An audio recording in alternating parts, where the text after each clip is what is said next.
Kung tayo magkakaroon ng magandang respeto sa isa't isa, bigyan natin ng karapatang halaga ang buhay ng tao. Bangon, Pilipinas! Come on, come on! Todo natin to. Bangon, Pilipinas! Sige, sige! Todo natin to. Bangon, Pilipinas! Come on, come on! Todo natin to. Bangon, Pilipinas! Sige, sige! Todo natin to. Brother Eddie Villanueva, yung kidlat yasay, karamayay, pitong katulong, sabay-sabay nating kasulong. Hey!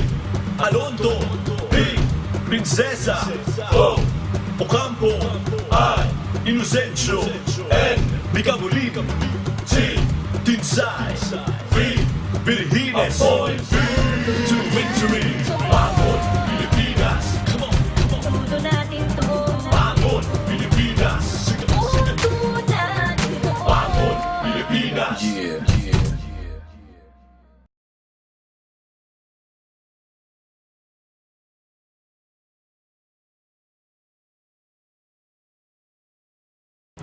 Magandang araw, si Attorney Ray Prinsesa uli dito sa inyo. Ang tatalakayin natin ang pangalawang legislative agenda ko, yung tinatawag ko na pagtaas ng value sa wrongful death from 50,000 to a minimum of 500,000. Ako po ay naging abogado bilang human rights lawyer sa Amerika at saka dito sa Pilipinas.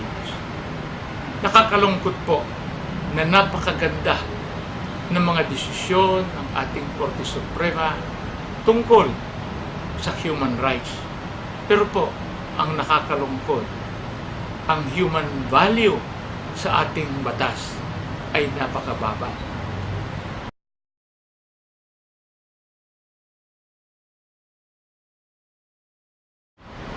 Sa aking pong kaalaman, ang daños perjuicios sa pagpatay ay 50,000 lamang. E kulang pa po kung misan pangpalibing ng isang taong pinatay. 50,000. Wala pang naiiwanan doon sa pamilyang nawala ng tatay, nawala ng nanay, nawala ng kapatid, at nawala ng isang naghahanap buhay. Ang aking pong pananaw ay simulan natin na itaas ang kahalagaan ng buhay. Hindi lang 50,000, gawin natin kalahating milyon na minimum. Base sa katungkulan ng tao. Kung yan doktor, o may profesyon, o naghahanap buhay, o maraming kwalifikasyon, ay babase natin doon. Pero ang minimum, ay gusto kong ilagay sa 500,000.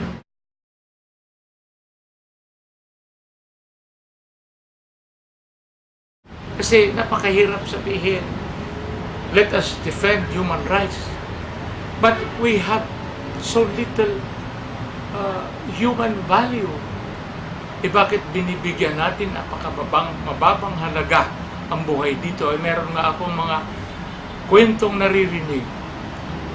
Yung nabangga sa aksidente, e binabalikan pa para patayin dahil mas mura daw na patay yung nasa kasaan nila. Kaysa doon sa buhay, mas marami silang babayaran. Eh, ito po ay isang bagay na dapat mabago natin.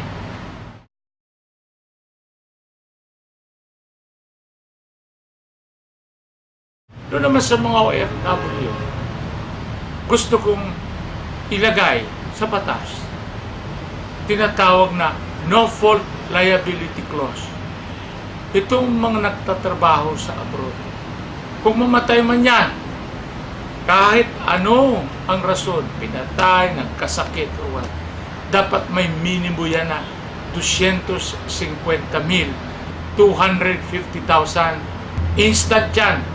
Ang kailangan lang ay death certificate na yung tao na matay kung sa Middle East, kung saan. Yan ay dapat ilagay sa kontrata nila para naman sila ay hindi kawawa. Kung magkasakit man sila, mamatay sa ibang bansa, meron man lamang maaasahan ang pamilya nila dito sa Pilipinas na pinaglalaban nila ang kanilang kapakanan. Yan lang po ang masasabi ngayon ni Atty. Ray Princesa sa pangalawang legislative agenda niya na itaas ang halaga ng wrongful death from 50,000 to 500,000 at magkaroon ng no-fault liability clause para sa OFW kahit anuman sanhi ng kanilang kamatayan. Sana po itong mga issue, yung nakaraan at saka ngayon, ay maging isang pagtatalo ng mga magkakaibigan at mga kapwa Pilipino para kung napag-uusapan natin itong mga issue ito ay gumaganda ang mga solusyon. Hindi lang po para sa akin, tanungin niyo ako, kayo ay magdiskusyon sa isa't isa. Ang ideya ninyo ay importante. Maraming salamat po. Si Atty. Ray Princesa, ito po, kandidatong para senador ng Bangon Pilipinas.